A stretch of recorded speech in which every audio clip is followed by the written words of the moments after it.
rakizay ifamitrapony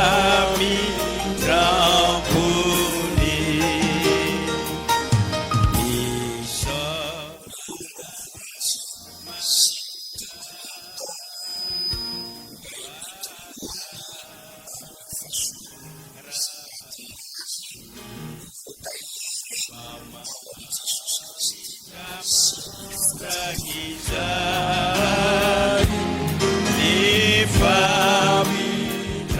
fizarana fa 3 ity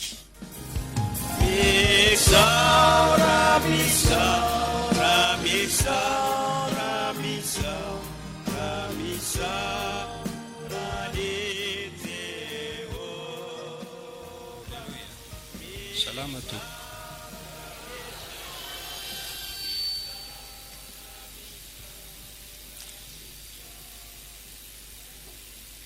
makasitraka tanteraka ny tompo isika noho ny alehibe ny fitiavana, alehibe ny famondram-pony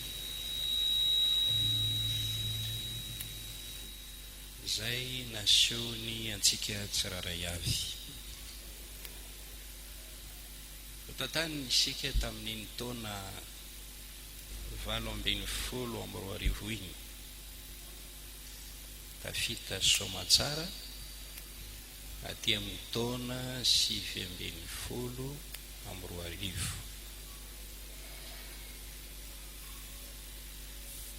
namondran'Andriamanitra fo hoy ny teny hoe famondram-pony Jehova no tsy nalany ritra antsika. Vaovao isa-maraina izany, sitrak'Andriamanitra, tena sitrak'Andriamanitra nametraka antsika eto ambonin'ny tany. Noho izany dia velonaina isika nandray ny taona vaovao ary manana ity taona vaovao ity.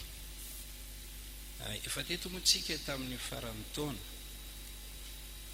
anao veloma ny taona teto ary teto sika no nandray ny taona vaovao. Ho an'izay efa teto moa dia efa vita ny fampiarabana, ny firaretsoa, ny vavaka izay niarahantsika nanandratra teo anatrehan'Andriamanitra ho fanakinana ny fiainantsika eo ampelantanana. Nefa tsy ny rehetra akory no teto,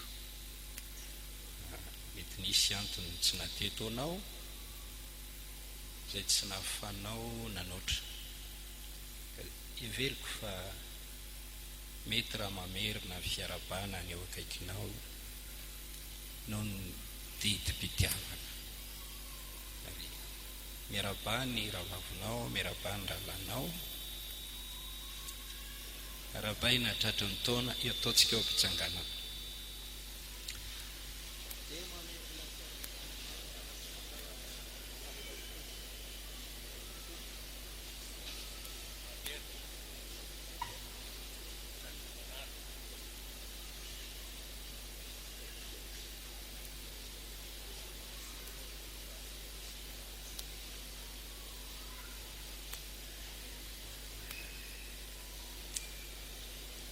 Ny fitiavana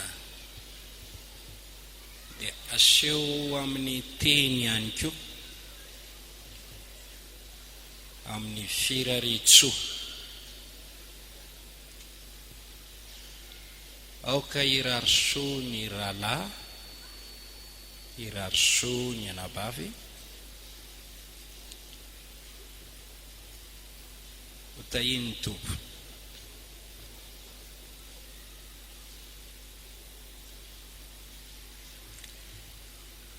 Dia rain'Andriamanitra manana zavatra faharoa atao eo anatrehan'Andriamanitra isika,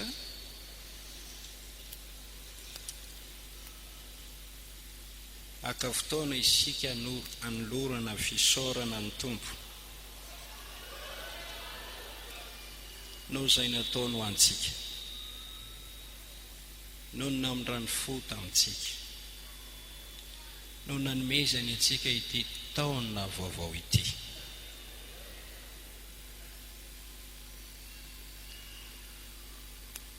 Mba fantatrao ve fa fanomezana avy amin'Andriamanitra ny androm-piainana? Raha dia tena makasitraka ny tompo mihitsy fa meny aina sy fofinaina. Mahatsiaro aho hoe baingatany nomena aina sy fofinaina, taolana sy nofo ary rà, ozatra nasiana aina sy fofinaina.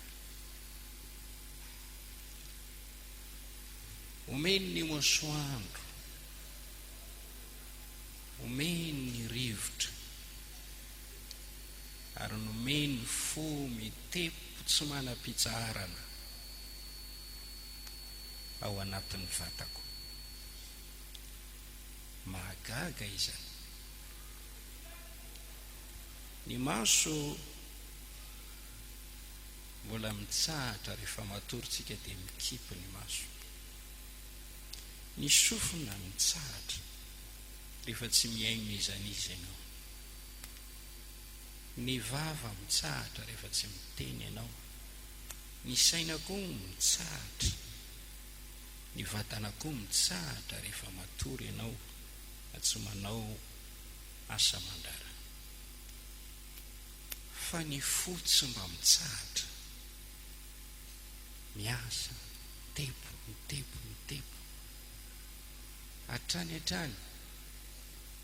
fa gagana izany. Amin'ny fotoana izay hijanona ny fotsika dia maty isika. Fa raha mbola mitepo ny fotsika dia miaina isika.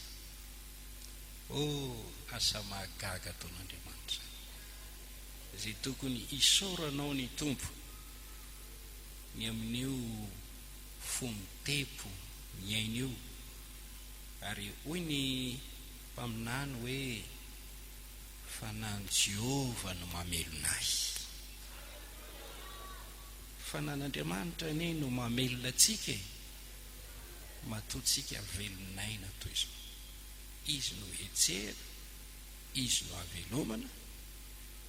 Koa raha nahazo taona vaovao isika afa-tsika miaina toy izao, mahaiza miterana Andriamanitra, mahaiza makasitraka an'Andriamanitra. Lehibe ny famindrapony. Ary hitantsika ao amin'ny Salamo 7:1 dia miteny hoe misaoran'i Jehova ary fanahiko, ary aza misy adononao ny fitahiny rehetra. Misy koa teny eny amin'ny testamenta vaovao hoe aoka ho feno fisaorana ianareo. Aoka ho feno fisaorana. Aka fotoana isika anolorantsika fisaorana feno an'Andriamanitra, dia raina ny tompo. Hitanao zany ao amin'ny Kolosianina 3:3 fa dia ako feno fisaorana. Izay manatitra fa anaty mpisaorana no manome voninahitra. Koa ataoko fa ahitantsika fity amin'Andriamanitra ny fahaizantsika misaotra, makasitraka. Nahazo taona vaovao aho, nahazo taona vaovao ianao, nahazo taona vaovao isika rehetra. Nomen'Andriamanitra antsika ity taona ity.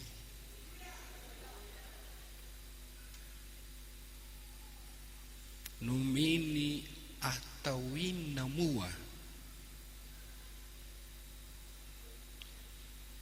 Nomeny anaovana inona fa na manokana dia izao no fahatsapako nomeny ity taona ity hanavaozana izay tokony havaozana eo amin'ny fiainana ara-panahy ao amin'ny fanoloran-tena. Hoy Paoly, na mialevona aza ny olona ivelany, avaozona isan'andro ny olona eo anaty. Isan'andro. Koa raha nanome antsika ny andro anio izao taona vaovao zao Andriamanitra, dia tiany isika hoendry hay hanavao ny fanoloran-tena. Anaovana fantsiana izay tokony ahitsy.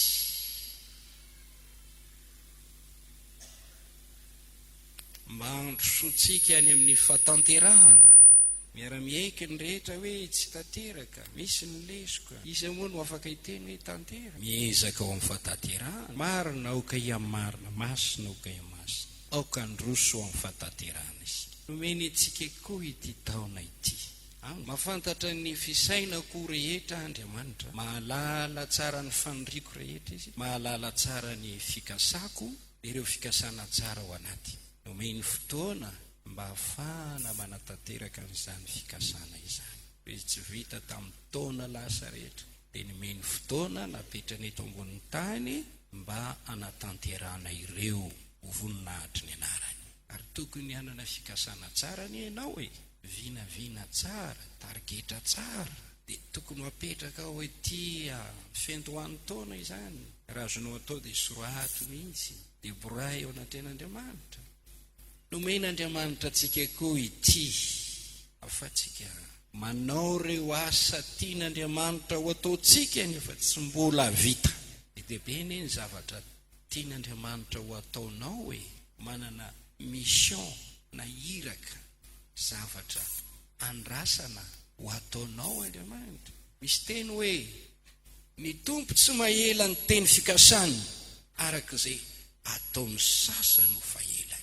Fa maro-po amintsika rehetra izy, tsisy teny ho very, fa teny ho tonga amin'ny fibebahana ny rehetra. Nomen'Andriamanitra taona hibebahana ianao raha mbola tsy mibebaka. Nomen'Andriamanitra taona hanoloran-tena ho amin'ny batisa ianao raha mbola tsy vita batisa. Nomen'Andriamanitra taona ho fanarenana ireo izay tokony ho arenina ianao, ary ianao reo asa izay notakiny mba ho ataonao eo amin'ny fiainanao. Isaoran'Andriamanitra anazo famirapo hoe napetraka mba hamita ireo asa sisa tsy vita. Fiomanana ho amin'ny mandrakizay, ho amin'ny fiainana mandrakizay ny fipetrahana eto ambonin'ny tany.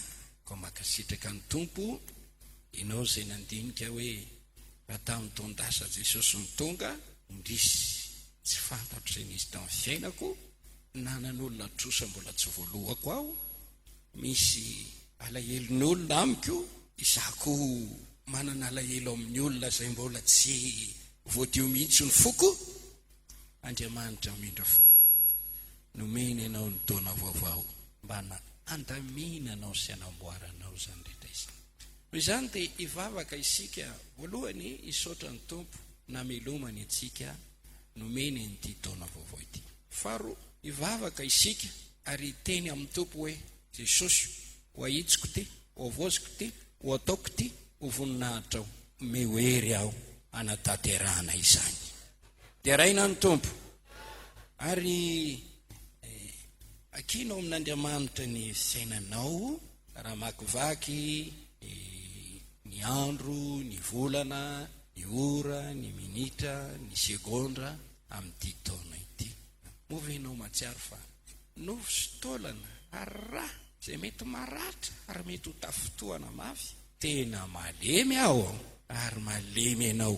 Mety ho azon'ny aretina ary mety ho azon'ny loza izay tsy eritreretina akory, fa ny fametranao ny fiainanao, ny rapitsonao, ny hoavinao eo apela tanan'Andriamanitra no fombiazana, no fefy makadiry ho fiarovana anao amin'ny sy mitoloza rehetra.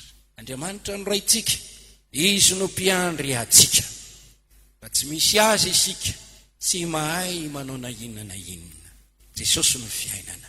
Hoy izany, aoka zoto ametraka ny fiainanao, ny aya rehetra atsipazo aminy. Teraina ny tompo. Mialony ianao atsika izany dia alao ataotsika ilay hira hoe ty taona vaovao ity. Efatra amby 150 hitsangana isika. Anao an'io hira io, hira ambavaka izy io, ary tena ho ataotsika amin'ny fotsika rehetra, miteny amin'i Jesosy tsika manao an'ity ity, ary miteny amin'ny mponoana ihany koa. Arahana vavaka izy rehefa vita ny fisaorana dia mivavaha ho andreo zavatra voatonona ireo. 450 miaraka mitehaka.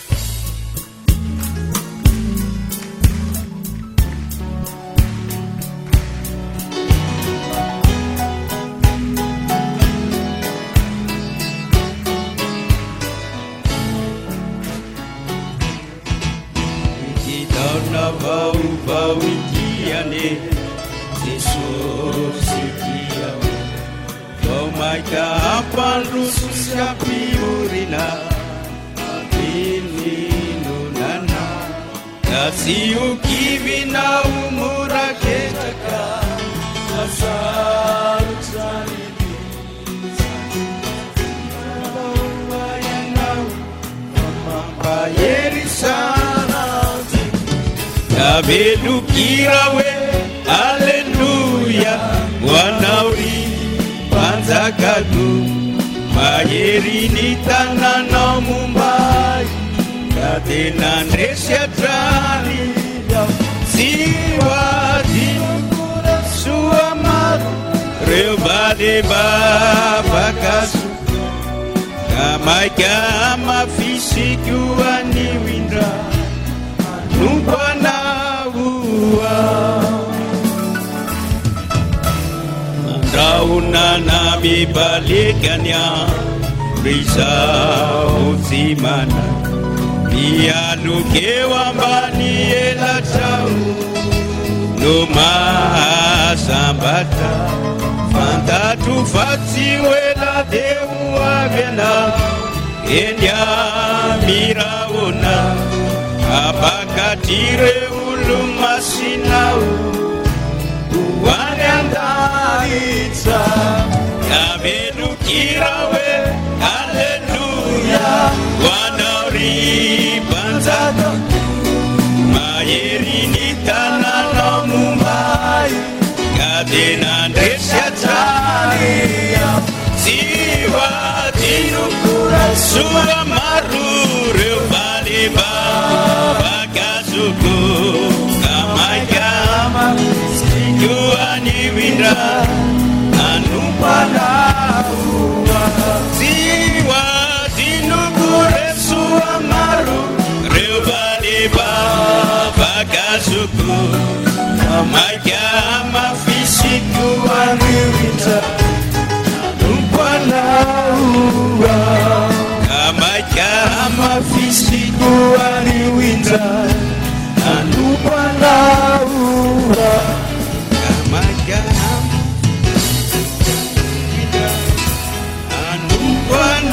anompanahua. Haleluya. Nivavaka isika, nivavaka ny olomaso, dia toy ny tetika azo manokofo entin'ny anjely miakatra eo anoloan'ny seza fiandrianan'Andriamanitra, manatera fanaty mpisaorana, maneho fakasitrahana an'Andriamanitra amin'ny zavatra rehetra. Avy eo dia mangata amin'ny tompo itenena hoe izao no fikasako, ka mangataka ao tompo tanterao ny fikasako, ho voninahitra ao, kino amin'Andriamanitra ny fiainanao, ny fiainany akonanao, ny hoavonao rehetra. Vavaka isika. Haleluya. all thy faith Sabbath in any hall.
Dopo biasa na tonna iftana al-beti.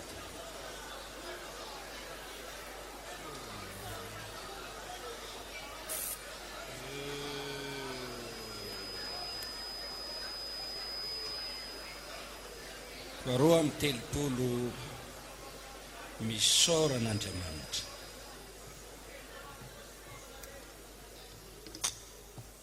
Firana Noely teo, Noely lasa.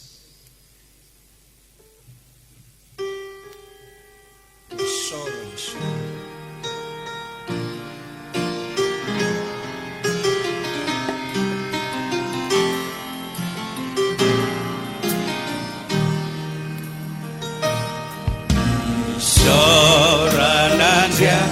Manisa fasa ragis fama arisama ragizai ifami trampuni isorananya manita fata ragis fama arisama ragizai ifami trampuni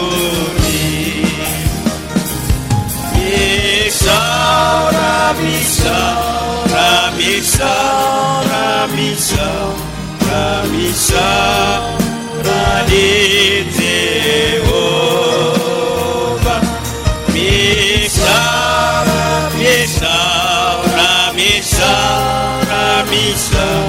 Ramisa radite ova Misoranya maniti Manita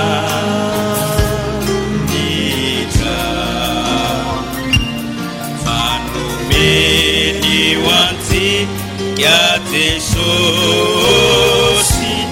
Unini amindra Uni Misa radite ova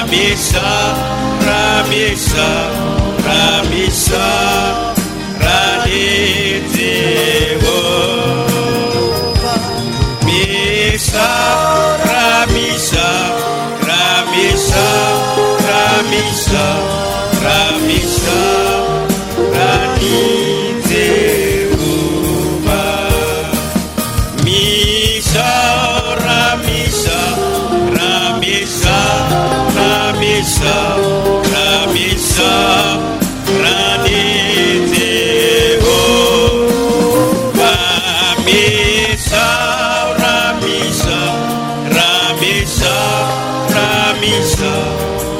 Misa radite ova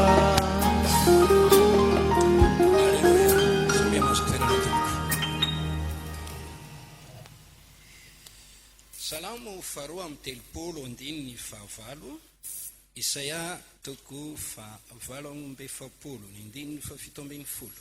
Vaky toy izao amin'ny anaran'i Jesosy. Salamo faharoa amin'ny telopolo andininy fahavalo. Anome sainanao sy ampianatra anao izay lalakalehinao aho, hitsinjo anao ny masoko ka hitarika anao. Isaia toko fahavalo amby efapolo andininy fafito ambin'ny folo. Izao no lazain'i Jehovah mpanavotra anao, dia ny iray mason'i Israely. Izao Jehovah Andriamanitrao anao mampianatra anao ahita soa sady mitarika anao amin'ny lalana tokony ho alehnao. Mialatsiny fa teny efa novakina tamintsika tamin'ny taona lasa ireo, kanefa mbola misy ambiny izay tiako zaraina aminao fa lahaderin'ny sika resaka zavatra vaovao. Tonga soa amin'ny fianarana ny tenin'Andriamanitra ary. Izay ianarantsika dia toy ny izay efa nianarantsika erotaona. Lohahevitra, ny tokony ataon'ny olombavonjy mba hitombony amin'ny fahasoavana sy atonga azy ho voatahiry ao amin'i Jesosy Kristy sy ny fanjakany. Fizarana fahatelo ambin'ny folo ity.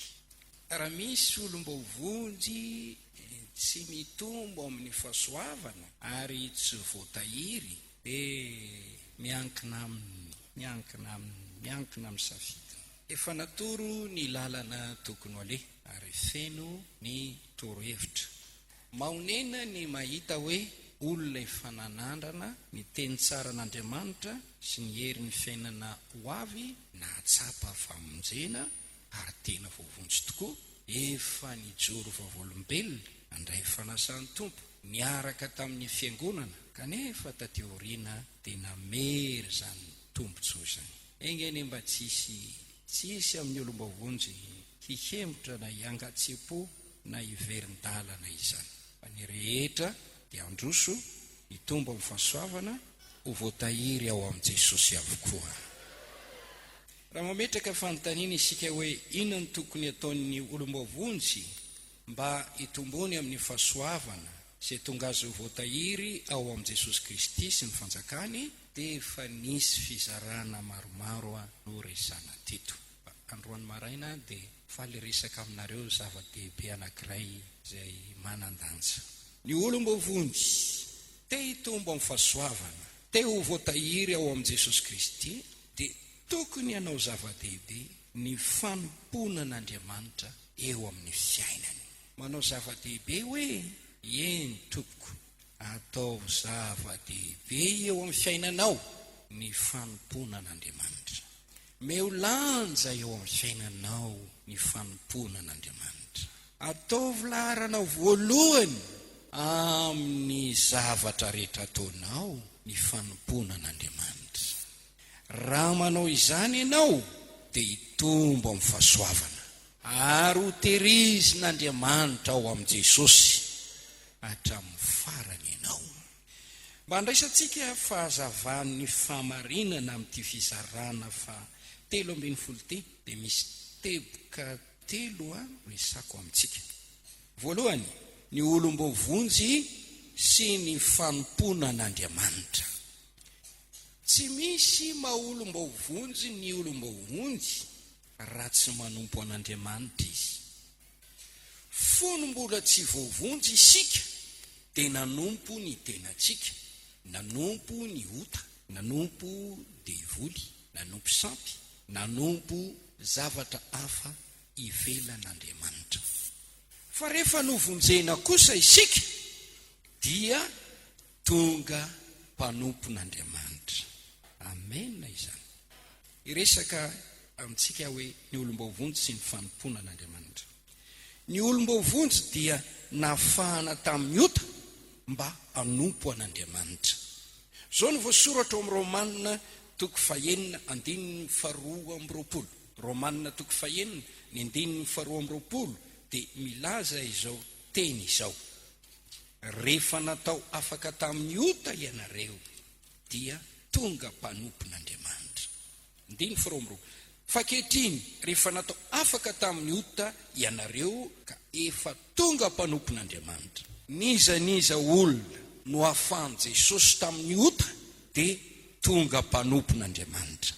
Eo amin'ny andininy 9:20 amin'ny Romanina, rehefa natao afaka tamin'ny ota ianareo dia tonga mpanompo ny fahamarinana. Andriamanitra dia Andriamanitra ny fahamarinana. Fanahy masina dia fanahy ny fahamarinana. Jesosy lalana sy fahamarinana. Ny olombovonjy dia nosotran'Andriamanitra tamin'ny aretina, nomeny fahasalamana mba hanompo ny tompo.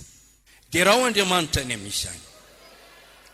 Ao Matio 7:4-10 ka hatramin'ny 15 miresaka ny amin'ny rafozam-bavin'ny Petera narariny tazo, dia niditra tao an-trano Jesosy nanendry ny tazo niala tamin'io vehivavy io, ary efa sitrana izy dia nanompo an Jesosy. Nosotran'Andriamanitra isika mba hanompo azy, nomeny fahasalamana isika mba hanompo azy. Dia raha Andriamanitra ao bokyny Lioka 5:1-10 indrindra ny 10:1 mitantara ny fiainan'ny Petera tao anatin'ny fahasiaranana na narato fa tsy nazo azan-drano, nandritry ny alina ny kely ainana narato fa tsy nazo azan-drano. Rehefa nifanena tamin'i Jesosy Petera dia nitoroany hevitra mba andatsaka ny aratony any amin'ny lalina, manosoa any amin'ny lalina, alatsoa ny aratonao dia azo azan-drano anao. Na raha ny Petera izany dia nahazo azan-drano izy, izany hoe notahina izy, nahazo vahaolana izy. Tao arinan'io Petera dia nibebaka ary nafoy ny zavatra rehetra ka nanaraka an Jesosy. Notahina mba hanompo ny tompo ny olombovonjy. Misy dikan'ireny zavatra ataon'Andriamanitra amintsika ireny. Rehefa mitahanao Andriamanitra dia misy zavatra andrasany eo amin'ny fiainanao, dia ianao an'olo-tena mba hanompo azy. Ny hoe manaraka dia midika hoe manompo. Romanina 5:9-10 mpanompo n'izay arahanareo ianareo. Jaona 2:20 raha misy olona manaraka oka izy hanompoa. Nafahana tamin'ny asan'ny maizina ny devoly sy satana ny olombovonjy mba hanompo an'Andriamanitra. Dia raha ny tompo hitantsika izany ao amin'ny Lioka 5:1 ka hatramin'ny 3. Ary izao no niseho tao aorianany kelin'izany dia lasa nitety ny tanàna sy ny vohatra rehetra Jesosy nitory ny filazantsara ny fanjakan'Andriamanitra. Niaraka taminy ny 12 lahy mba amin'ny vehivavy sasany izay nosotraniny tamin'ny fanaratsy sy ny aretina, dia Maria atao hoe Magdalena izay novoan'ny devoly 7 sy Joanna zanaky koza tandrina ny fananany Heroda, ary Sosana mba maro hafa koa izay nanompo azy tamin'ny fananany. Miresaka ireto vehivavy izay nahazo fanasitranana fanafana tamin'ny demony ireto ny soratra masina. Izy ireo dia tonga nanompo an Jesosy. Navotana tamin'ny ho afaka tamin'ny fanandevozana ny tena olombovonjy dia tahaka ny zanak'Israely izay nafahana tamin'ny fanandevozana Egiptianina mba hanompo an'Andriamanitra. Fantatsika ny tantaran'ny zanak'Israely tany amin'ny tany Egipta, ny fampahorin'ny Egiptianina azy no andevozina. Nefa rehefa niasa Andriamanitra nanindritra ny tanany maheriny dia nanafaka azy ireo tamin'izany fanandevozana izany, dia tonga mpanompon'Andriamanitra ny Israely. Ny olombovonjy dia olona voantso, voafidy, voatendry mba hanompo an'Andriamanitra. Tahaka amin'ny Paoly ao amin'ny Asan'ny Apôstôly 1:20 voatendry ho mpanompo. Timoty 1:1-2 notendrena ho mpanompo. Tompontsoa izany noraisin'Andriamanitra ho isan'ny mpanompony, nataony ho isan'ny mpanompony. Tompontsoa izany, zava-dehibe izany. Tokony ho raisinao amin'ny fankasitrahana rehetra. Misaoran'Andriamanitra raha tonga mpanompon'Andriamanitra ianao ankehitriny. Dia raha ny tompo Paoly nakasitraka an'Andriamanitra araka nitatsika amin'ny Timoty 1:1-2 misaotra ny Kristy Jesosy tompontsika ao izay nampahery ahy fa natao no mahatoky aho ka notendreny ho amin'ny fanompoana. Olombovonjy olona nahazo antso mba hanompo an'Andriamanitra, voafidy mba hanompo an'Andriamanitra, voatendry mba hanompo an'Andriamanitra. Ny olombavonjy etsy an-daniny ny fidy ny hanompo an'Andriamanitra, nanolo tena mba hanompo an'Andriamanitra.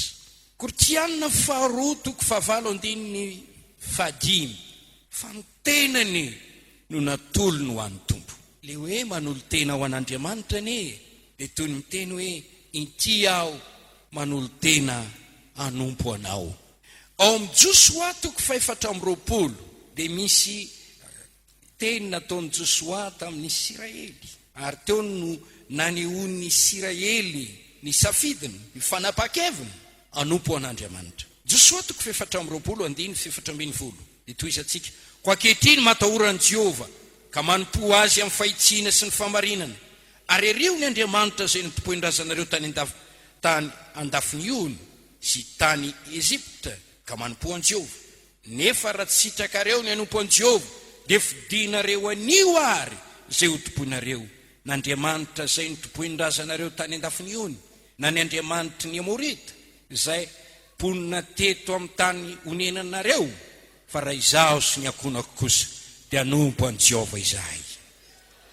De namaly ny vahoaka ka nanao hoe: sanatria raha foy an'i Jehova izahay ka hanompo andriamanikafa. Fa Jehova Andriamanitsika, izy no nitondrantsika sy ny razantsika nivoaka avy tany amin'ny tany Ezipta, tany amin'ny tranon'andevozana, ary izy no nanao ireny famantarana lehibe ireny teo masontsika, ka niaro atsika tany amin'ny lalana rehetra nalentsika sy tany amin'ny firenena rehetra zay notetezitsika.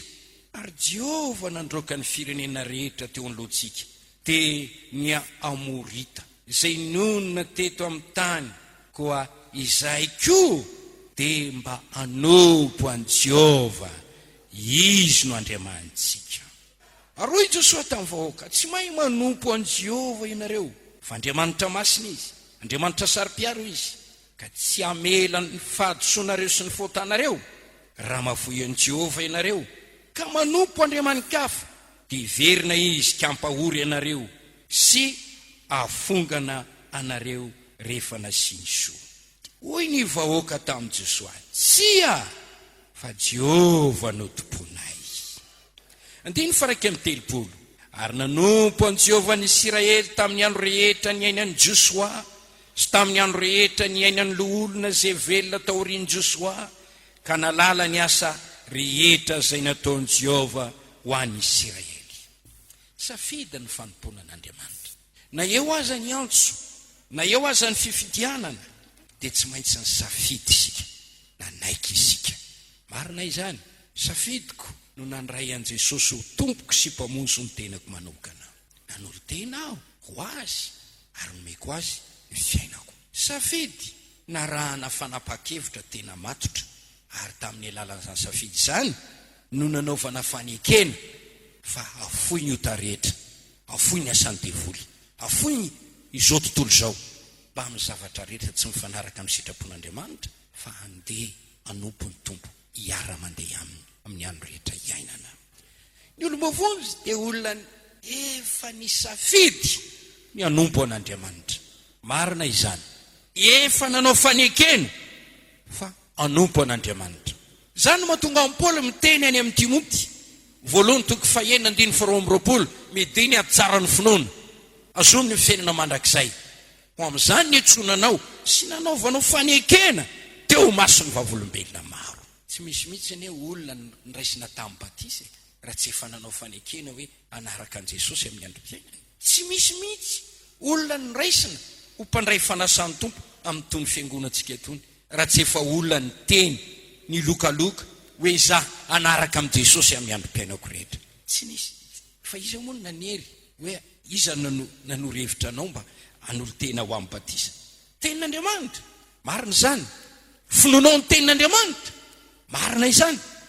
Nefa koa tao ny safidinao, fanapa-kevitrao. Baiboly miteny, aoka ny fanekinareo eny na tsy, fa ny olona miovaova, mivadibadika, de tsy ahita fiadanana. Ny olombavonjy eo, fataro fa efa ny safity enetsika ny anompo an'Andriamanitra. Dia raha ao Andriamanitra ny amin'izany, aza mamitaka an'Andriamanitra. Misy ota anankiray izay lazain'ny Baiboly hoe maka fanahy an'Andriamanitra. Ny fisehoany io fahotana io dia fiovaova-kevitra, fivadi-badiana.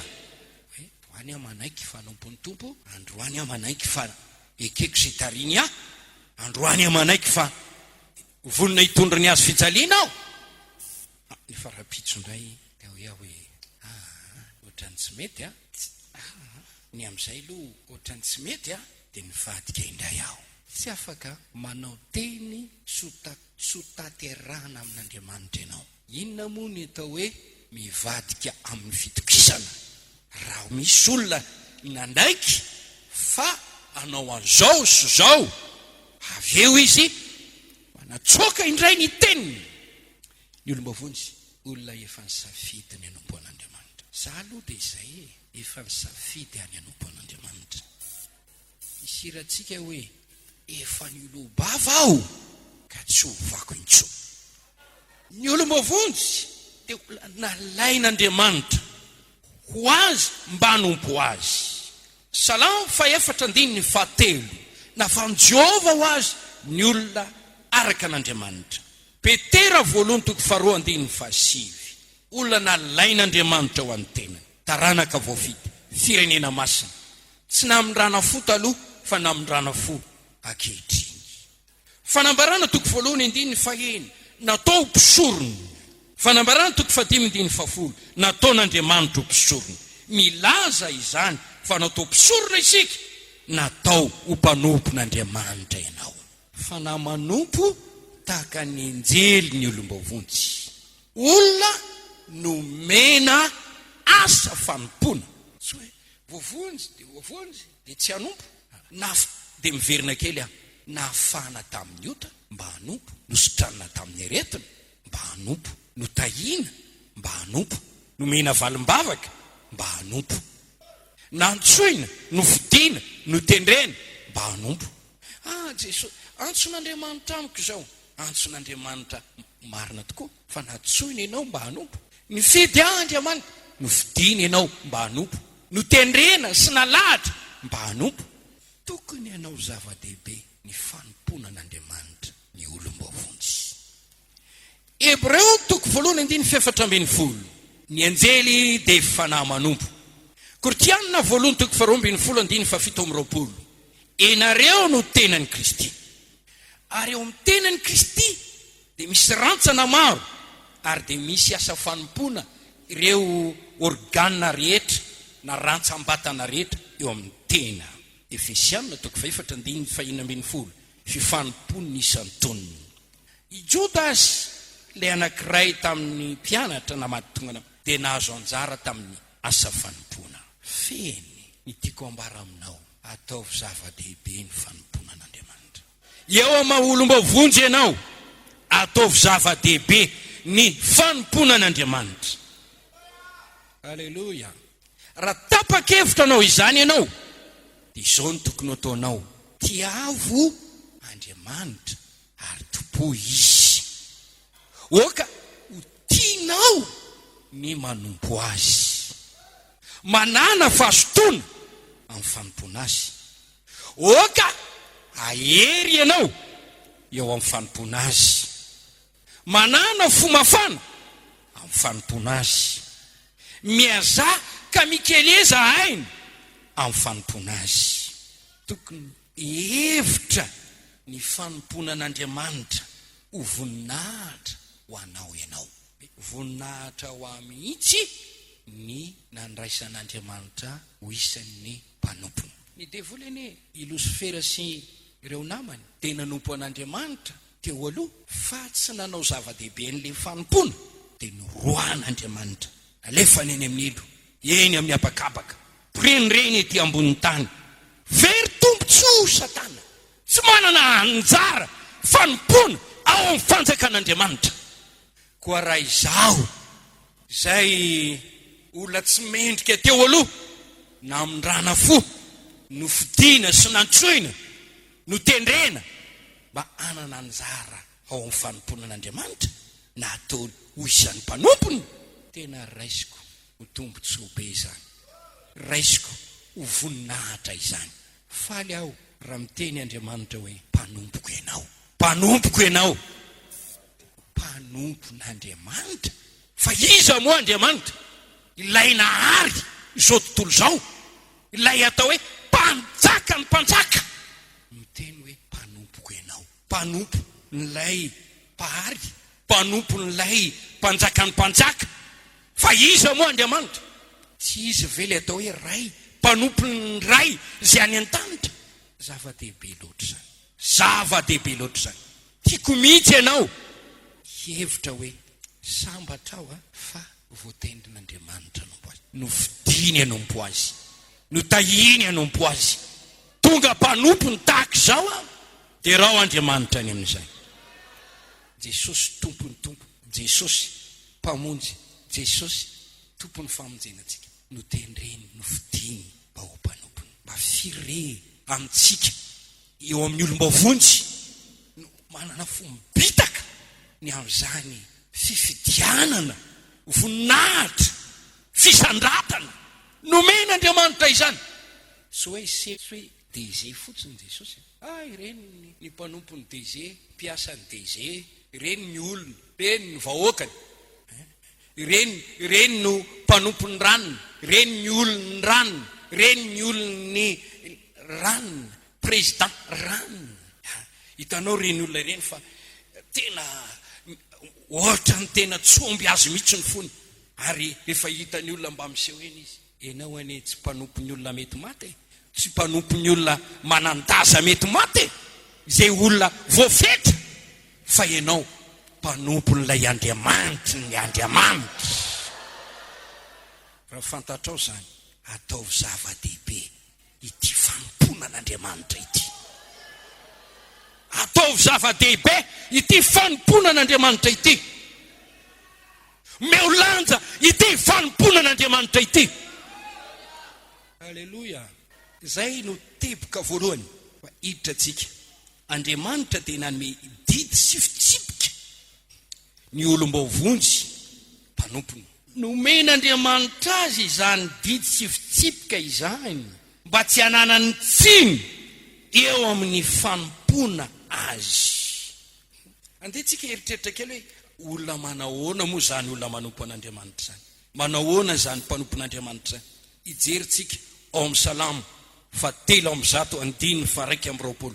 Misaoran'i Jehova ary miaramila ny rehetra, dia ny mpanompony zay manao ny sitrapony. Mpanompon'Andriamanitra zany dia tsy manao ny sitrapony tenany na zay mahafaly ny tenany, fa manety tena manao ny sitrapon'Andriamanitra. Raha teo tanteraka eo amin'ny fanomponan'ny tompo ianao, ianaro ny sitrapony, fantaro izany, ataovy izany arakaraka ilay fakatoavanao ny sitrapon'Andriamanitra, no atonganao ho mpanompo tsara eo imasony na mpanompo ratsy eo imasony. Efesianina 4:1-5. Tsy amin'ny fanompona imaso tahaka ny mpila sitraka amin'ny olona, fa tahaka ny mpanompon'i Kristy manao ny sitrapon'Andriamanitra amin'ny fo, amin'ny sitrapo manao fanompona toy ny amin'ny tompo, fa tsy amin'ny olona. Raha hoy isika hoe Andriamanitra anompo anao ahako ny androm-piainako rehetra, eno izy, tsara izany, fa izao ary no ataovy, ataovy ny sitrapoko. Ny hoe manompo ny tompo, Andriamanitra ny teny manompo an'i Jehova irery ihany. Matthieu 4:1-4. Matthieu 4:1-4 misy teny manao hoe, alleluia, hoy Jesosy taminy, mandihana ianao ry Satana, voasoratra hoe Jehova Andriamanitrao no ekofanao, ary izy rery ihany no hotopoinao. Matthieu 4:1-4. Tsy mahay manompo tompo roa ianareo. Ary io no mahatonga an'Andriamanitra miteny hoe aza manao andriamanikafa, mahatonga an'Andriamanitra miteny hoe mandosira ny fanompo-tsampy, mahatonga an'Andriamanitra miteny hoe mitandrema mba tsy ho azo ny fieremana ianareo, mahatonga an'Andriamanitra miteny hoe arovo ny tenanao amin'ny sampy. Sarom-piaro Andriamanitra aokisika anompo an Jehova irery ihany. Aza ampifangarongarona amin'ny zavatra hafa ny fanompoana an'Andriamanitra. Aza ampifandrafesina na ampirafesina amin'ny zavatra hafa Andriamanitra. Izy irery ihany no tompoinao. Raha mamaky isika ao amin'ilay Josoa 4:20 io, nahita mantsy ny fivadibadin'ny Israely i Josoa. Ndray manompo Andriamanitra, ndray manompo sampy. Tsy mahay manompo an Jehova nareo. Fidinareo zay ho tompoinareo. Na Andriamanikafa zay tompoin-drazanareo tany an-dafiny io, na ny Andriamanitra ny mponina amin'ny tany. Fa raha izaho sy ny akonako hanompo an Jehova izahay. Marobe ny olona manompo tomporo, dia hanompo tomporo. Ianao ro olo-mavonjy, Jehova irery ihany no tompoinao. Aza sina Andriamanikafa ao andainao, ao atokantranonao, ao amin'ny tanànanao. Amen. Om Josoa 4:20 manompo an Jehova amin'ny fahitsina sy ny fahamarinana. Zay le fitsipika. Andriamanitra mila antsika hivavaka amin'ny fanahy sy ny fahamarinana. Manompo an'Andriamanitra amin'ny famasinana. Luka 1:5 manompo an'Andriamanitra amin'ny famasinana. Tsy mpanomponota Kristy. Salamo 5:5 famasinana no mendrika ny tranon'Andriamanitra, ny fanatren'Andriamanitra. Manompo an'Andriamanitra amin'ny fanajana. Malakial 2:1 raha tompo aho, aiza zay ajako. Mila manaja an'Andriamanitra sika. Ty fanompona an'Andriamanitra ity. Aza milalao hoe manompo azy amin'ny filalaovana na manompo azy tsisy fanajana. Manao kitoto ajao. Inao ve zao raha ohatra hoe manaja ny asanao? Manaja n'le direktera be any am-piasana any. Dia miteny aminao izy hoe zao zao ny programme anasantsika, miditra amin'ny valo nareo dia mirava nareo amin'ny 12, dia miditra nareo amin'ny 2, dia mirava nareo any amin'ny 5 ohatra. Dia ianao ve dia any amin'ny 10 vao tonga? Za piasa ny orinasa. Piasa ato no asandraisako karama. Iny ny patronay, iny sefonay, izy nyteny tamin'ny valo. Fa ianao any amin'ny 10 vao tonga. Manaja venao amin'izany. Misy tahotra venao amin'izany. Raha tompo aho, aiza zay ajako. Ripisorony ao amin'ny boky ny Malakia. Maro ny olona manompo an'Andriamanitra, mandeha tsy lamidamiko eny. Izay no mahatonga ny tenin'Andriamanitra ao amin'ny Salamo 2:20 manompo an Jehova amin'ny fatahorana. Io dia toy ny mifanohatra hoe anao zay azahoantsika manompo azy tsy amin'ny tahotra, afaka amin'ny fahavalontsika isika. Tsy hoe dia masika be Andriamanitra dia tena mitorakovotritsika dia tsy izay, fa manaja isika. Dia miasany tahotra sy ny hevitra. Zany indray dia gaga ny fomba fanompon'olona an'Andriamanitra, na ny fomba fidirany ao am-piangonana, na ny fomba fidirany ao am-piangonana, ny fomba fipetrany ao am-piangonana, ny fomba entiny manompo an'Andriamanitra. Ohatra ny tena olona tsy maivana mihitsy zany Andriamanitra. Izahay mba nanompo sampy taloha, fa ny fanomponana zany tromba zany tena matahotra zany. Raha vao ohatra fotsiny hoe mifady akoho ianao, na mifady zavatra hafa ianao, na tsy fananinao aza fa tafiditra tao anatin'ny trano le akoho ka ninana ny varona anao, tonga dia famarary ianao, ifamonjeny eo anao. Saingy tsy hita maso ve Andriamanitra? Saingy tsy hita maso Andriamanitra. Manompo an'Andriamanitra ny olona, fa tsy misy fanajana na tahotra na ny fomba fitafy entiny eo amin'ny misy eo anatren'Andriamanitra. Mikofo eo anatren'i Jehova amin'ny fahatsarany famasinana, amin'ny fiangona masina. Zany tsy ahitan'ny olona maro soa amin'ny fivavahana zay ataony, tsisy tahotra. Nefa amin'ny Salamo dia verenantsika vakiana io mba ho hitanao tsara hoe inona ny fitsipika napetraka Andriamanitra tokony ho arahan'ny mpanompony. Salamo 2:9 manompo an Jehova amin'ny fatahorana, mifalia amin'ny fangovitana. Hebreo 2:20 misy ny teny manao hoe aoka isika hanana fahasoavana, azahoantsika manao fanompona sitrak'Andriamanitra. zao ny voasoratra andiny favalo am'roapolo. Koa satria nandray fanjakana tsy azo ampiroroana isika dia oka isika anana fahasoavana hoentsika manao fanompona zay sitrak'Andriamanitra amin'ny fanajana sy ny fatahorana an'Andriamanitra. Ny mpanompon'Andriamanitra dia tokony hatahotra an'Andriamanitra ary amin'ny zavatra ataony rehetra dia tokony isy tsy mivazovazo mihitsy izy. Mivavaka dia tena mivavaka, manao fanatitra dia tena manao tokoa, amin'ny zavatra atao rehetrarehetra dia tena atao tokoa, satria atao amin'ny tompo izay atao. So atahotra pastera, obedesin'ny pastera azo. Mety pastera mety tsy mahateny intsony koa. Pastera koa mety tsy hateny intsony. Ary misy pastera tsy mahateny. Ary nakombona ny vavany. Mety trapalemena koa dia tsy mahateny. Kireny leo. Manahirana ny rahalahy. Manahirana ny rahalahy. Tena manahirana ny.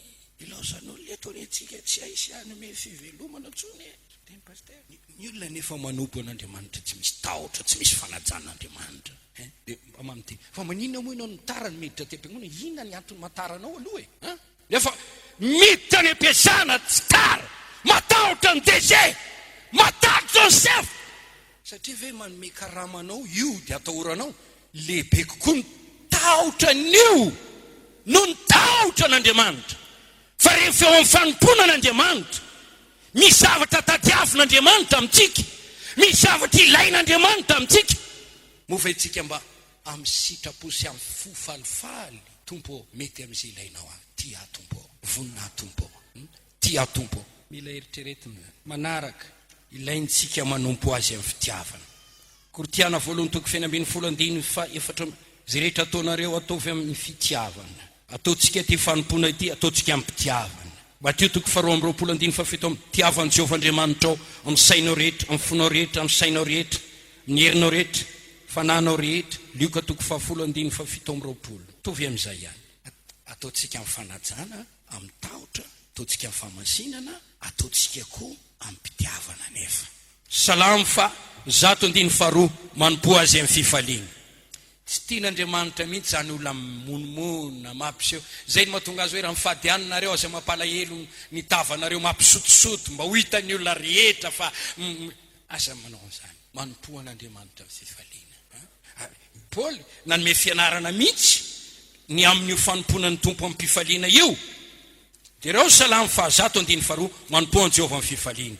Ary eo amin'ny asany apôstôly, ny apôstôly Paoly mampianatra.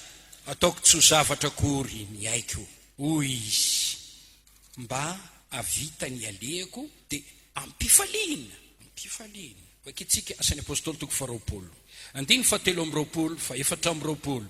Afa-tsy izay ambaran'ny fanamasina amiko amin'ny isa tanàna fa isy fatorana sy fahoriana anjoa nefa tsy misy mampiontsona izany. Na ataoko zavatra kory ny aiko mba avita ny alehako ampifaliana sy ny fanompona zay noraisiko tamin'i Jesosy Tompo anambara ny filazantsara ny fahasoavan'Andriamanitra. Ilaina ianao manompo ny tompo amin'ny fifaliana. Ataovy amin'ny mpitiavana. Dia Toromia toko fahafolo andininy fa 12. Ilaina amintsika anompo an'i Jehovah amin'ny fotsika rehetra sy ny fanatsika rehetra. Romana toko faharoa ambin'ny folo andininy fa 2:10. Oka fanafo amin'ny fanomponan'ny tompo. Manompo ny tompo amin'ny fanoloran-tena masina. Romana toko faharoa ambin'ny folo andininy voalohany. Atoloro ny tenandreo fanaritra velona masina sitrak'Andriamanitra. Fanompo-panahy mety ho ataonareo zany. Manompo ny tompo amin'ny fivavahana. Lioka toko faharoa andiny fa 7 amby 30. Anam-paminany vavy nanompo tamin'ny fifadikanina. Andriamanitra mitady olona hivavaka amin'ny fanahy sy ny fahamarinana. Jona toko 4 fa 7 amby 20 4 amby 20. Manompo ny tompo amin'ny fananantsika. Lioka toko 9 fa 3. Nanompo ny tompo tamin'ny fananany. Obolana toko 7 fa 7. Mankalazana Andriamanitra amin'ny fanananao, talentanao, zay rehetra nomen'Andriamanitra anao. Amin'ny hery rehetra. Petera, io tsy ndriko kely io amin'ny herinao mihitsy. Raha misy manompo, dia oka izy anompo araka ny hery omen'Andriamanitra azy. Dia raina ny tompo. Petera voalohany toko 4:12. Raha misy olona miteny, dia oka izy teny toy ny milaza teny velona zay miasa an'Andriamanitra. Raha misy olona manompo, dia oka izy anao izany araka ny hery zay omen'Andriamanitra azy makalazana n'Andriamanitra amin'ny zavatra rehetra amin'ny alalan'i Jesosy Kristy. Azo ny voninahitra sy ny fanjakana mandrakizay aminy. Ianao mahalala ny herinao. Ny hery inona moa no mampatanjaka anao? Izany hoe ny fahaizako, ny volako, ny fahefako, herim-batana, ny fatanjako. Ninona herinao atohanananao manompoana Andriamanitra amin'izany. Dia raina ny tompo hitsahatra ny amin'ny fitsipikio noho ny fahafoizan'ny fotoana. Betsaka ireo teny izay nomen'Andriamanitra antsika mpanompony, nomeny ireny didy ireny, ireny fitsipika ireny, natao ho tandremana izy ireny mba halavorary ny fanototsika an'Andriamanitra. Manambara ny zavatra andrasan'Andriamanitra amintsika izy ireny, manambara ny zavatra ilainy mba hananany fifaliana amin'izay etsika ataotsika. Ny fanarahantsika ireny amin'ny mpitiavana no ahitantsika fity eo imasony anomezany dera na valisoa ho antsika. Be dia be ny mpiasa mahatoky any amin'ny orinasa, mahazo fisorota-karama, mahazo prime, mahazo fanomezana tsara, mahazo sertifika. Tsara lavitra no mpampiasanao Andriamanitra. Raha manompo azy tokoa ianao ka manaraka ny didy sy fitsipika nataony ho tandremanao, dia hita fity aminy ianao ary azo sitraka aminy ianao. Ary zany ianao mahasitraka sy fity amin'Andriamanitra izany, dia hisy valisoa tsy takatra ny sainao homeny ianao. Dia ho tanteraka ny teny hoe ho hitanareo ny fahasamihafany manompo an'Andriamanitra sy ny tsy manompo azy. Dia raha Andriamanitra, ny Baiboly dia mitantara amintsika ireo lehilahin'Andriamanitra atao hoe mpanompon'Andriamanitra lehibe, ireo vehivavin'Andriamanitra atao hoe mpanompo vavin'Andriamanitra, izay tonga ohatra sy fianarana ho antsika.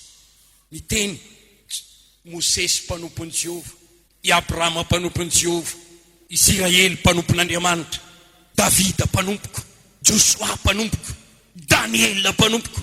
Ireny olona ireny izay hitantsika tsara ny zavatra nataony, ny fomba fijorony teo amin'izany atao hoe fanompona an'Andriamanitra izany. Nanompo an'Andriamanitra, nahazo dera. Halleluja. Miteny sy miresaka izany avokoa na ny testamenta taloha na ny testamenta vaovao. Dia ny hoe inona moa no nataon'Andriamanitra tamin'ireo tena nanompo azy marina tokoa? Inona moa ny voninahitra sy fisandatana, fitahiana sy valisoa izay nomen'Andriamanitra ireo tena nanompo azy marina tokoa?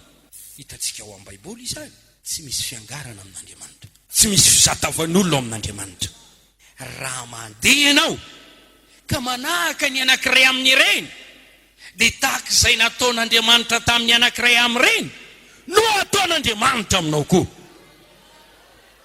Ny olom-bavony sy namana malala ny tompo, olom-bavony sy tena tian'Andriamanitra, ataovy zava-dehibe ny fanompona ny tompo. Eto am-pamarana na dia titeny aminao hoe taom-baovao tia ny taona, ataovy zava-dehibe ny fanompona ny tompo. Hoy aho miteny amintsika, ataovy targetranao amin'ity taona ity ny anao zava-dehibe ny fanompona an'Andriamanitra. Miolanja ny fanompona an'Andriamanitra. Apetrao tsara ny mahatomponao an'Andriamanitra, ny mahampanjakanao an'Andriamanitra, ary apetrao tsara ampanetretena ny mampanompony ianao. Manompo azy tahaka ny fanompona mpanjaka. Ny lombavonjy dia olona novonjen'Andriamanitra, nalany tao amin'ny fanjakany maizina, nafindrany ao amin'ny fanjakan'i Jesosy, mba hanompo an'Andriamanitra ray sy Jesosy Kristy zanaka tahaka ny fanompona mpanjaka. Mila mianatra ianao hoe ahoana ny fomba hanompoko an'Andriamanitra. Te hanompo azy aho, ahoana ny fomba hanompoko azy? Toky an-tany teny ianao, mety io masony ve zao fomba fanompoko azy zao. Tokony hivavaka ianao ka hiteny hoe Andriamanitra, tompoko aho, mpanomponao aho, inona ny tianao ataoko mba hahafaly anao? Mitady olona hanompo azy Andriamanitra. Tsy mitady olona ho mpiangona fotsiny mpanafana W. Marina aloha mandra-pahatonga anao amin'ny fahalalana dia tokony ho mpiaino anao. Fa rehefa mahazo fitariany ianao, aninona moa zany ianao? Inona zany ny tena tanjonao e? Tonga ty am-piangonana, inona ny targetranao?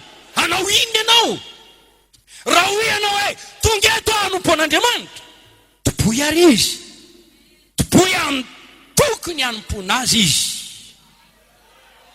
Fa ny fanaovanao izany hitahina anao. Dia raha Andriamanitra mianara ny manompo an'Andriamanitra tahaka ny manompo mpanjaka. Aoka ho lehibe eo imasonao ny fiandrianany amin'Andriamanitra azy. Baiboly miteny misy mpanompo ratsy, misy mpanompo tsara. Hitantsika izany ao amin'ny boky ny Matthieu 5:20, mpanompo ratsy sady malaina, dia nomena ny talenta nandevina talenta, lasany amin'ny le mpanompo tsara nazo tera hoe tsara zany mpanompo tsara sady matoky hodira amin'ny fifalian'ny tomponao. Mino ny fitsaran'Andriamanitra isika, makany amandrakizay isika.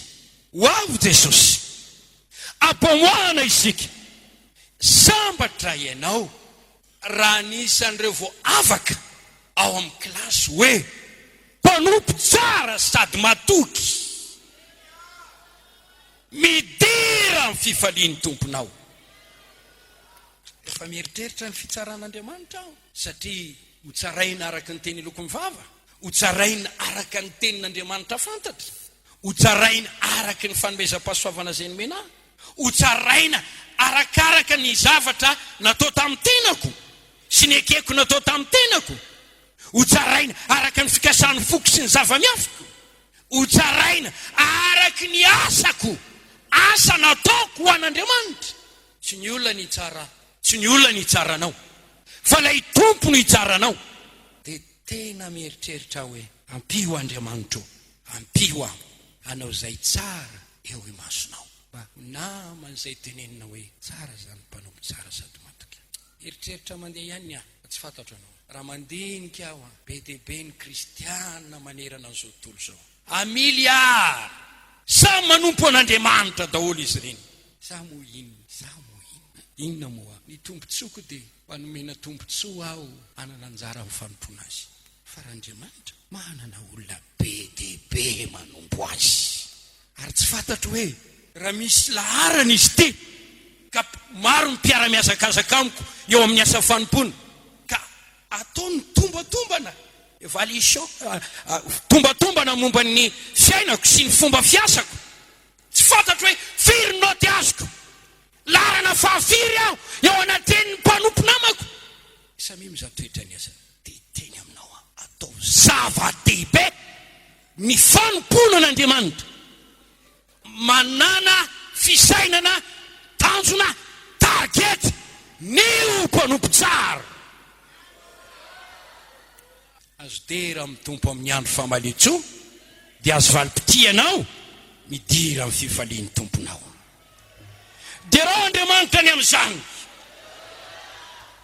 alleluia, ataovy sy atonga ny tomponao akasitraka anao, fa ho fisany ratanao anao zany. Andriamanitra tsy mba hanadino ny asa tsara ataonao, ny fikelezanainao eo amin'ny fanompona azy. Ho avy ny andro famalitso amin'ny valisoa ny mpanompony izy, fitahiana, fanambinana, voninahitra, fisandratana, valimbavaka mahagaga, fitombony ositra no ataon'Andriamanitra ho an'ny olona tena manompo azy tokoa.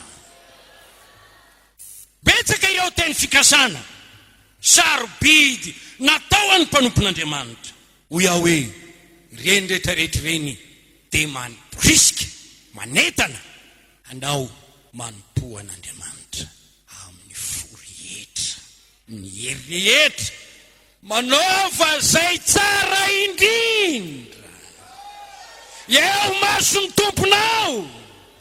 Aza mila sitraka amin'ny olona fa misy maso mahita ary mpitsara marina amalo soanao amin'ny fikelezanainao rehetra. Raha manompo ny tompo aho miderany olona, alleloia, tsy miderany olona, alleloia, mitsikera izy mandiny tena hoe sao dia misy tokony ahitsiko tokoa ary noho n'izany fanenjena zany, fa rehefa hitako tsy mitombona dia toizako ny lalako. Tsy izy anina no melanitra ho ahy, tsy manana lanitra izy, tsy manana fahefana nakatona ny lanitra hidirako izy, fa Andriamanitra ihany ny tompony lanitra ary manana fahefana amin'ny lanitra. Ka rehefa derain'Andriamanitra aho, sitraka-Andriamanitra ny dirako an'io, dia miditra aho ka tsisy azon'olona atao. Noho izany tsy miontsona amin'izay vavan'ny olona aho, fa ny fikelezanaiko dia manao izay mahafaly ny tompo ny kelezako ainy. Ary tiako ianao mba nahaka amin'izany fomba fitsainana izany. Tsika tsy hoe mba ho hitan'ny olona no anompontsika an'Andriamanitra na mba hoe ho hitan'ny olona dia manaritra 10 metro. Tsy zavatra azon'olona dia mba mandofa volikariana koa iny raha vavy iny. Izay fotsiny fa laza sy voninahitra eto tany zany. Fa ny fahamarinanao misy mpandinika azy eo an-danitra ao, manisy enregistrement ny zavatra rehetra ataonao. Tsy hoe fanompony maso, fa manao zavatra tsika ho an'ny tompo, ho an'ny tompo, ho an'ny tompo, ho an'ny tompo, ho an'ny tompo irery ihany. Alleloia. Ary tompo tsara eo, tsy hoe miasa jambarafosana ianao raha ohatra ka manompo azy. Miasa jambarafosana, tatrao, rafosana topoina nefa tsy fatany mihitsy Jesosy ataonao. Rafosana ambonin'ny tany zany. Fa raha Andriamanitra ny topoinao, voaisany avokoa voalanja ny zavatra rehetra. Ataovy tsara ny fanompony ho an'Andriamanitra. Tsy miteny ve izy hoe katsao aloha fanjakany sy ny famarinany dia nampino anareo ny zavatra rehetra. Iza mozy ny olona mpahandro sakafo ho an'ny tompony, ka rehefa masaka ny sakafo dia izy ny mivoky aloha. Iza koa ny mpahandro sakafo ao an-trano tonga avy andy izy ny mivoky aloha, tonga dia hoaniny daholo ny tsaratsara rehetrarehetra, hoaniny. Izay vao arosony ho an'ny tompony. Fa tsy manao an'izany ny mpanompo na dia mpanompo eto tany azy. Miandry amin'ny patron aloha, domena aloha izy, voky izy, avy eo amin'izay izy vao miteny hoe minana amin'izay ianao. Zany no miteny hoe katsao aloha ny fanjakany sy ny fahamarinany dia anampin'Andriamanitra anao ny zavatra rehetra. Mamany olana ny fanahinao amin'ny ainao, amin'izay tafianao, ny amin'izay hosotronao izany.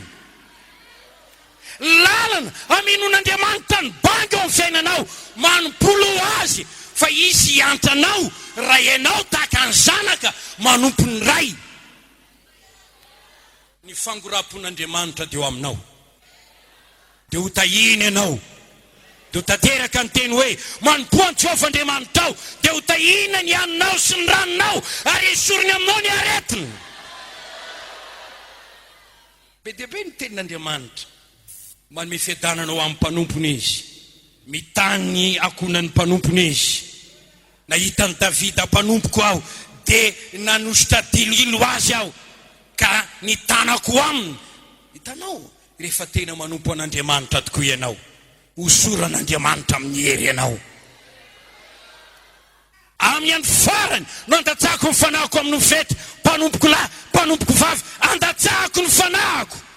Izay no vavolombelony zany zavatra zany. Hoy apôstôly fa ny fanahy masina omen'Andriamanitra ny makatoa azy.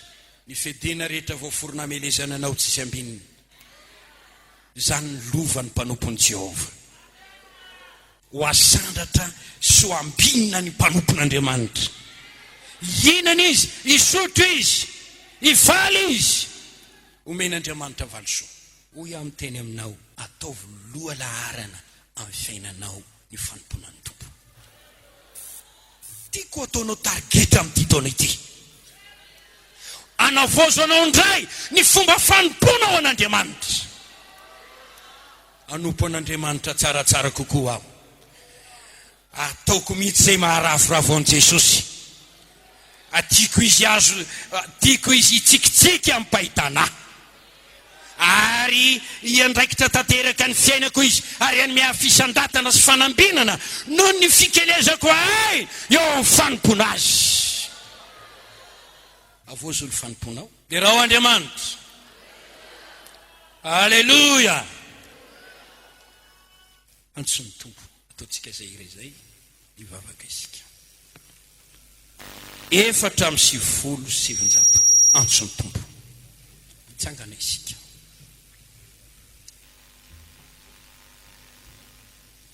alleluia avozo ny fanompona avozo ny fanolora-tena manaova targetra vaovao amin'ity taona ty ahitsiko daholo ny zavatra rehetra amboariko tsara alamiko tsara tanjoko dia ho mpanombo tsara dia raina ny tompo azo fisandratana azo fombiazana azo valosoa azo fitahina efa manompo ny tompo tahina Andriamanitra ianao marina zany aza mipetraka ompiangona fotsiny re tompoko azafady hoe dia manaraka février dia mba tonga etonao lato maraina dia zay tianao atao ihany ataonao ianao tsy miditra mihitsy tsy miditra lalina amin'ny asa fa le fanompona manao okanompo anao dia raina ny tompo antso ny tompo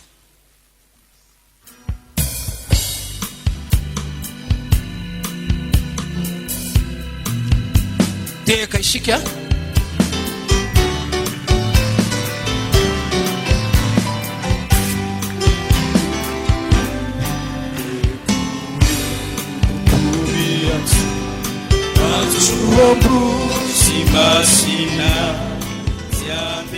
aiza misotra ny tompo makasitraka no nandraisany ianao mpanompo mivavah mba ho mendrika mivavah mba ho mpanompo tsara angatany fanahy fanompona iasa aminao tompoy amin'ny fonao rehetra amin'ny herinao rehetra ny tompo raha tahiny mo mbola lavitra ianao a dia fotoana izao anoloranao tena mitady olona hanompo azy Andriamanitra tompo fa miasoayana anefa iza sitrapona amiko itia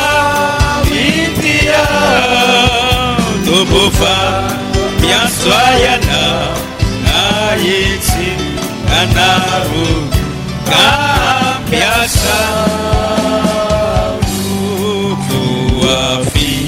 Tinitondra te ituki nampira wasuma mafifane ampotini misuta pifaliu ni tumpunao ilaina